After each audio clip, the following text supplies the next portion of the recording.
Okay, so chapter 7. So in chapter 6, no, Dr.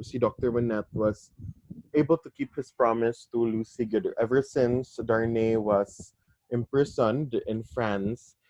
Dr. Manette Good said, nga, I will find a way to free him. I will find a way to free Charles. And in chapter 6, Triumph, it's Triumph because he was successful. He was able to get Darnay freed. He used his influence to free Darnay. And now we're in chapter 7, A Knock at the Door.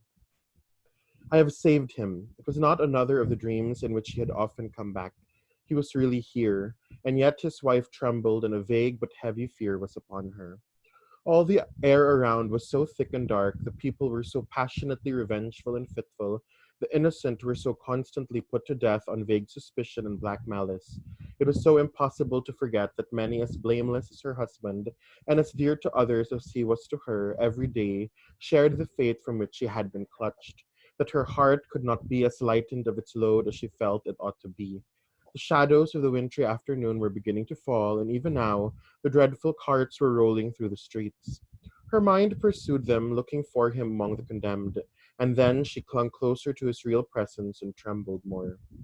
Her father, cheering her, showed a compassionate superiority to this woman's weakness, which was so wonderful to see. No garret, no shoemaking, no 105 North Tower now. He had accomplished the task he had set himself. His promise was redeemed. He had saved Charles. Let them all lean upon him. Their housekeeping was of a very frugal kind, not only because that was the safest way of life, involving the least offense to the people, but because they were not rich.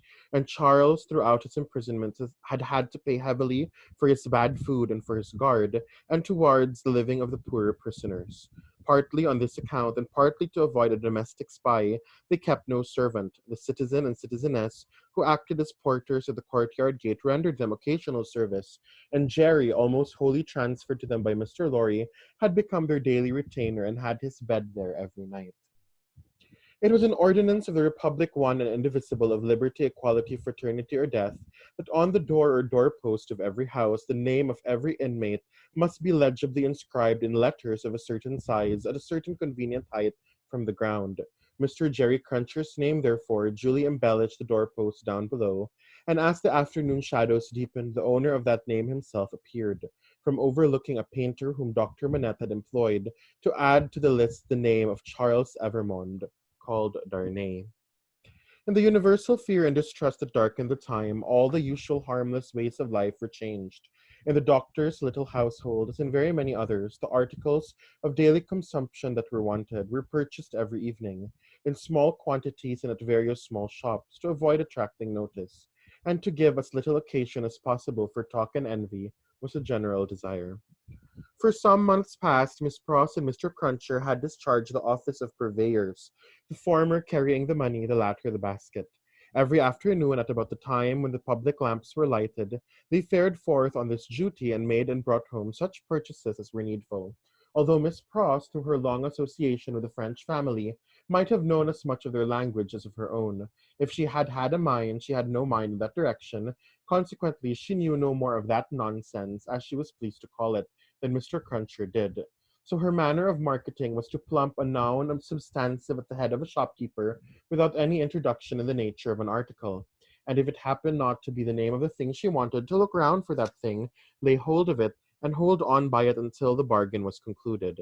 She always made a bargain for it by holding up as a statement of its just price one finger less than the merchant held up, whatever his number might be. Okay, so Cruncher now was kind of like their he was part of the family na he was kind of their servant because they lost a lot of money in traveling to France, and Darnay had lost a lot of money in prison, not only because he had to pay for his own food and survival, but he also helped out other poor people who didn't have a way of feeding themselves. The Darnay would pay for them for prisoners to be able to eat. And so they don't have enough money for servants, and it's right it's wise when said that they didn't get servants because it was dangerous to get servants in France at the time because they might be spies. So Cruncher kind of became their extra servant with Miss Pross. So Miss Pross and Cruncher are hanging out a lot now. They're getting close, and one thing it said, guys, people who praise Kayo Dickens say good nga, proof of how well written his characters are in Miss Pross and Cruncher, because they both started off as almost like cartoons, and they really became part of the family. They became part of the plot, and I think, especially in these last few chapters, you will see how important both Miss Pross and Jerry Cruncher, how important they really are to the story. Okay, and even now they're very important in that they are part of the family good. They are part of the family of Charles and Lucy and the doctor, in that they are the servants good. And then there's a bit of a comedy nga. Miss Pross good never learned French good, even though she's living in France now. She refuses to learn how to speak the language. Now, Mr. Cruncher, said Miss Pross, whose eyes were red with felicity. If you are ready, I am. Jerry hoarsely professed himself at Miss Pross's service. He had worn all his rust off long ago, but nothing would file his spiky head down. There's all manner of things wanted, said Miss Pross, and we shall have a precious time of it. We want wine, among the rest, nice toast these red heads will be drinking, wherever we buy it. It will be much the same to your knowledge, miss, I should think, retorted Jerry, whether they drink your health or the old ones. Who's he? Said Miss Pross. Mr. Cruncher, with some diffidence, explained himself as meaning Old Nix. Ha, said Miss Pross, it doesn't need an interpreter to explain the meaning of these creatures. They have but one, and it's midnight murder and mischief. Hush, dear, pray be cautious, cried Lucy. Yes, I'll be cautious, said Miss Pross, but I may say among ourselves that I do hope there will be no oniony and tobacco-y smotherings in the form of embracings going on in the streets. Now, Ladybird, never you stir from that fire till I come back. Take care of the dear husband you have recovered, and don't move your pretty head from his shoulder as you have it now till you see me again. May I ask a question, Dr. Manette, before I go? I think you may take that liberty, the doctor answered, smiling. For gracious sake, don't talk about liberty. We have quite enough of that, said Miss Pross. Hush, dear, again, Lucy remonstrated. Well, my sweet, said Miss Pross, nodding her head emphatically. The short and the long of it is that I am a subject of His Most Gracious Majesty, King George III.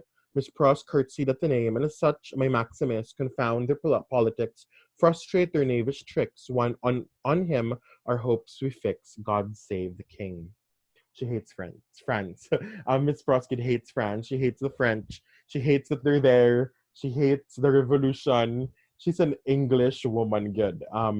Like she is very, very English, and she's proud to be an English woman. Mr. Cruncher, in an access of loyalty, growlingly repeated the words after Miss Pross like somebody at church. And Cruncher said, good, it's like hardcore an Englishman.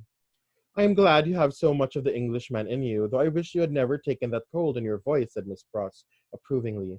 But the question, Dr. Manette, is there, it was the creature's way to affect to make light of anything that was a great anxiety with them all, and to come at it in this chance manner.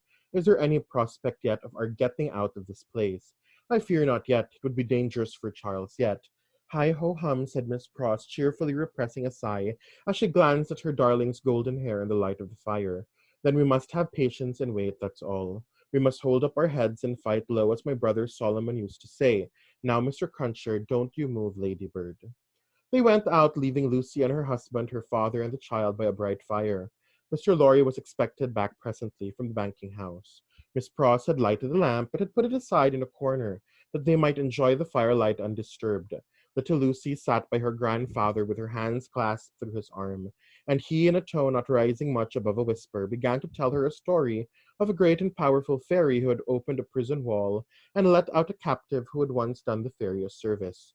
All was subdued and quiet, and Lucy was more at ease than she had been. So Cruncher and Miss Pross left to do a little bit of shopping, and then it's really just the doctor, Charles, Lucy, and little Lucy at home. Okay, in the night of Darnay being freed. What is that? She cried all at once. My dear, said her father, stopping in his story and laying his hand on hers. Command yourself. What a disordered state you are in. The least thing, nothing, startles you. You, your father's daughter. I thought, my father, said Lucy, excusing herself with a pale face and in a faltering voice, that I heard strange feet upon the stairs. My love, the staircase is as still as death. As he said the word, a blow was struck upon the door. Okay, so she said, I thought I heard a sound. And then the dad was like, there's no sound, it's as quiet as death. And the moment he said death, a loud knock happened on the door. Murag, the moment he said the word death, murag, a super loud knock echoed in their doorway. Oh, father, father, what can this be? Hide, Charles, save him. My child, said the doctor, rising and laying his hand upon her shoulder. I have saved him. What weakness is this, my dear? Let me go to the door. He took the lamp in his hand, crossed the two intervening outer rooms, and opened it. A rude clattering of feet over the floors, and four rough men in red caps, armed with sabers and pistols, entered the room. The citizen Evermond, called Darnay, said the first. Who seeks him? Answered Darnay. I seek him, we seek him. I know you, Evermond. I saw you before the tribunal today. You are again the prisoner of the Republic. So the first, it's the night of his freedom. Miss Pross and Cruncher were gonna buy wine so they can celebrate. And the doctor is so happy because he freed Darnay. That same night, he gets arrested again. A knock at the door comes, and then these men come in, revolutionaries come in, or patriots as they're called, and then said, you're arrested again. Oh my gosh. The four surrounded him where he stood with his wife and child clinging to him. Tell me how and why am I again a prisoner? It is enough that you return straight to the conciergerie and will know tomorrow. You are summoned for tomorrow. So he's gonna have another trial. He's being arrested again, and he's gonna have another trial, Nasad. Dr. Manette, whom this visitation had so turned into stone that he stood with a lamp in his hand as if he were a statue made to hold it, moved after these words were spoken, put the lamp down, and confronting the speaker and taking him, not urgently, by the loose front of his red woolen shirt, said, You know him, you've said. Do you know me? Yes, I know you, citizen doctor. We all know you, citizen doctor, said the other three. He looked abstractedly from one to another and said in a lower voice after a pause, Will you answer his question to me? How does this happen? So the doctor was so confident that he, for once and for all, saved Darnay, and he's so confused. Now, once again, Darnay is being arrested. Citizen Doctor, said the first reluctantly. He has been denounced to the section of Saint Antoine. The citizen, pointing out the second who had entered, is from Saint Antoine. The citizen here indicated, nodded his head, and added, he is accused by Saint Antoine. Okay, so he said nga, he's being denounced, he's being accused of being a traitor, he's being accused by Saint Antoine. Okay? Saint Antoine is the city, it's the area, the neighborhood of Silang Defarge. Okay? He is accused by Saint Antoine. Of what? Asked the doctor. Citizen doctor, said the first with his former reluctance, ask no more. If the Republic demands sacrifices from you, without doubt, you as a good patriot will be happy to make them. The Republic goes before all. The people is supreme. Evermond, we are pressed. One word, the doctor entreated. Will you tell me who denounced him? Okay, so Saint Antoine is the neighborhood of the wine shop and the Defarges. Dr. Manette said nga, okay, tell me lang who specifically accused him, who is specifically denouncing Charles Darnay in this second arrest, okay? It is against rule, answered the first, but you can ask him of Saint Antoine here. The doctor turned his eyes upon that man, who moved uneasily on his feet, pulled his beard a little, and at length said, Well, truly it is against the rule, but he is denounced, and gravely, by the citizen and citizeness Defarge, and by one other. Okay? So, Dr. Manette said nga, who did it? Who accused him? Who denounced Darnay? Again, after he was just freed today. And then they said nga, Defarge, Madame Defarge, and one more person denounced him. Okay, what other? And the doctor's like, who? They're like, who is this third accuser? Who is this third denouncer? Do you ask, citizen doctor? Yes. Then, said he of Saint Antoine with a strange look, you will be answered tomorrow. Now I am dumb. Okay, so the doctor was like, who is Defarge? Obviously, we all knew Defarge and Madame Defarge were gonna be the ones accusing and denouncing Darnay. But we have a third mystery accuser, and we don't know who it is. The doctor keeps asking these guards, these patriots, who is the third accuser? And the third accuser is like, we're not allowed to say but you will find out tomorrow. And then the accuser looks kind of, he keeps pulling on his beard. Mura siya na confused. He said nga, why are you asking me that question? Murag, why are you asking me this? And then Murag, I'm not allowed to say you will find out tomorrow. Because again, his trial was today. They had victory that day. And then he gets arrested again. He'll have another trial tomorrow. Okay, so again, as we said, no, book 3 of Tale of Two is the most intense. Every chapter is gonna have a plot twist of some kind. And the last chapter, the plot twist was Darnay being freed. This chapter, it's him getting arrested again. Okay, and now we have another mystery. Who is the third accuser? Okay, that's chapter 7, A Knock at the Door.